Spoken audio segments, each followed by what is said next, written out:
Hey guys, this is Weir, roadtoroota.com. Now is a good time to readjust your portfolio, if you ask me, of cryptos. A lot of the smaller market cap cryptos are getting slammed 30, 40, 50%. And I'm going to go in this week's Friday road trip. I'm going to go through some of my bigger picks as far as what to swap like Ethereum and Bitcoin for. Two that have not gone down as much. So check out the Friday road trip for private road members. If you're not a private road member, think about joining. You get a free silver coin and a PPT token. Hint, hint, PPT. Populous. Amazing company. That's the other thing. It's not 100% reliant. These tokens aren't 100% reliant on Ethereum surviving. Do I think Ethereum will survive? Of course I do. There's a lot of updates coming to Ethereum that are going to blow the socks off you, which is great. But you look at Veritasium, it was once on the Bitcoin chain, and now it's on the Ethereum chain. There's another hint.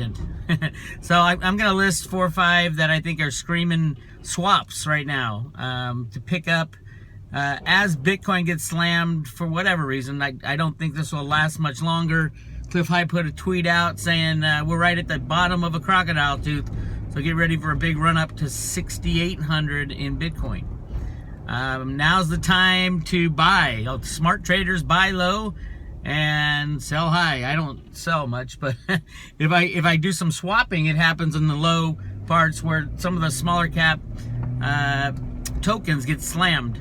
So that's just a heads up, and I'll talk about more in the Friday road trip. But we are at that point where there's fear in the streets, and there might be more fear. The U.S. government usually chimes in with some threat of overregulation, but truthfully, it's all to just slow down this price movement. We don't want a rapid rise. We want slow and steady as it can be, because the rapid rises cause massive volatility. And if we're going to move to a crypto standard, we can't have that kind of massive volatility. It's pretty much that easy. So if you are loading up, do it. And if you haven't had a chance to get into the cryptos, now is a great time to do that. But you got to learn to ride out the volatility. And the highs feel great. I understand that. But always think, okay, the highs are not going to last. The lows are not going to last. That's all you got to think. And if you've been through a couple of these, it gets easier over time. That's what I want to tell you right now. It gets easier over time. Just hodl, H-O-D-L, hold on for dear life. And don't, invest the whole farm. But I'm all in. A significant portion of my investments are in the cryptos. Mainly because they've gone up so much, it turned into a significant investment, and I'm not going to sell any of them. I think I've made the right choice. Nothing changed as far as the technology and the acceptance of Bitcoin and blockchain technologies and cryptocurrencies. Nothing has changed. That's the other thing you got to remember. The only thing that's going on is FUD, fear, uncertainty, and doubt, and no doubt Jamie Dimon is loading up right now, the little bastard. He thinks he's a great trader. But no, he's a cheater, a liar, and a stealer. So you all know what he said when he talked about his daughter bought Bitcoin. He laughed at her because she was saying what a great investor she was. So Jamie, you laugh at people who do well in their investments, but you 100% support people who lose JP Morgan $9 billion in the whale trade. And that guy, Bruno Ixel, reported directly to Jamie Dimon, not through any intermediaries. Ida, whatever her name was, and Bruno Ixel reported directly to Jamie Dimon. And the word on the street is that, and he even claimed it, Bruno Ixel even claimed that Jamie Dimon was the guy who decided to put that trade on in the first place. So, yeah, that trade, I believe that trade was a potential takedown by the good guys of Jamie Dimon as he was trying to make a criminal move, which is awesome. And the trade it wasn't 9 billion. They've never totaled it up. Some people say it was 100 billion, and there was some bailouts going on, which is more than likely. Maybe even caused the turnover of the JP Morgan's One Chase Plaza in New York to the Chinese with all the gold in the basement vaults. And interesting note that all these major vaults in New York City have tunnels connecting them. So the Federal Reserve, the JP Morgan Chase building, the DTCC at 55 Water Street, all those vaults are supposed to be waterproof, which they are if they shut the door. But in Hurricane Sandy, they decided not to shut the door and flood all the paper derivative certificates for gold and silver that were just put there a few months earlier. And Michael Dunn, the CFTC commissioner, who was the Mr. Magoo of the CFTC, was put in charge. After he left the CFTC, he was put in charge of that vault. So, you know, if you connect the dots, it's obvious the criminality that goes on. The big question is, when will these people go to jail? I don't know if you guys saw it, but Hillary Clinton has put a book out and done an interview. It just makes me ill to watch her. That human being is, if she is human, is not on my top 10 list of favorite people. Bill was kind of the useful idiot kind of guy in the background. Hillary was always pulling all the strings with her criminality and her spirit cooking and all that crap.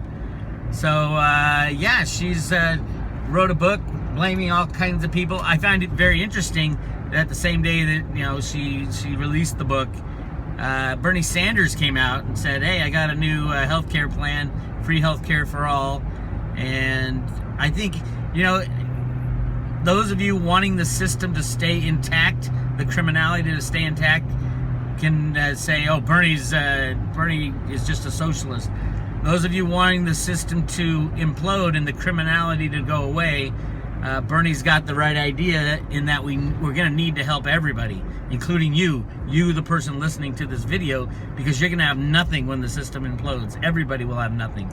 And you got to reallocate, and yes, universal health care for everybody, free, will be one of those things as a transition to get us through this mess. Otherwise, you're talking maybe the estimates are a quarter of the population will die, which in the United States is what's a quarter of 330 million people. So yeah, it's very important that things like Bernie Sanders' suggestion and has introduced to be signed into law, I believe already, health care for everybody. And that was always the idea behind this healthcare movement.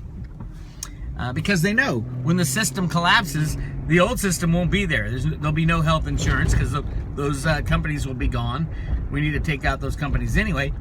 But it is a stopgap measure. Yes, it is completely against the free market type of thing. But the free market hasn't been around for a long time.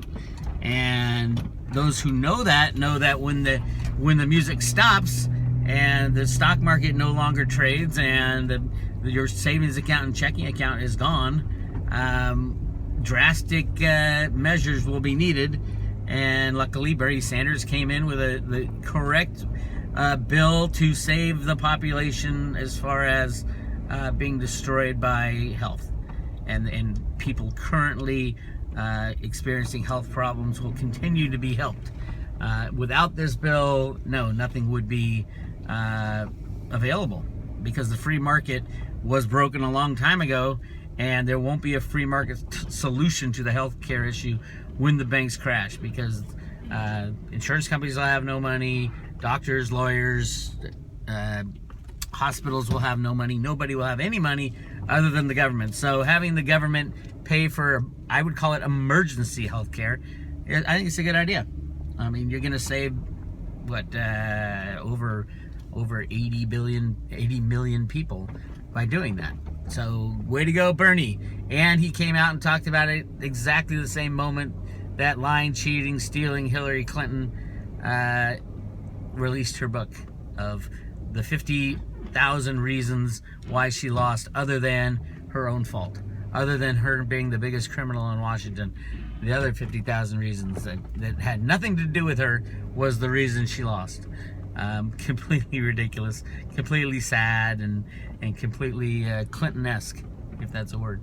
Anyway, this is Pix Weir signing off, saying don't forget to hodl.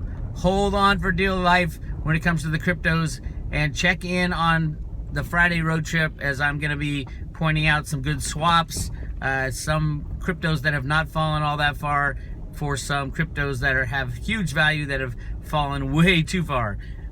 So get ready. We'll talk to you later.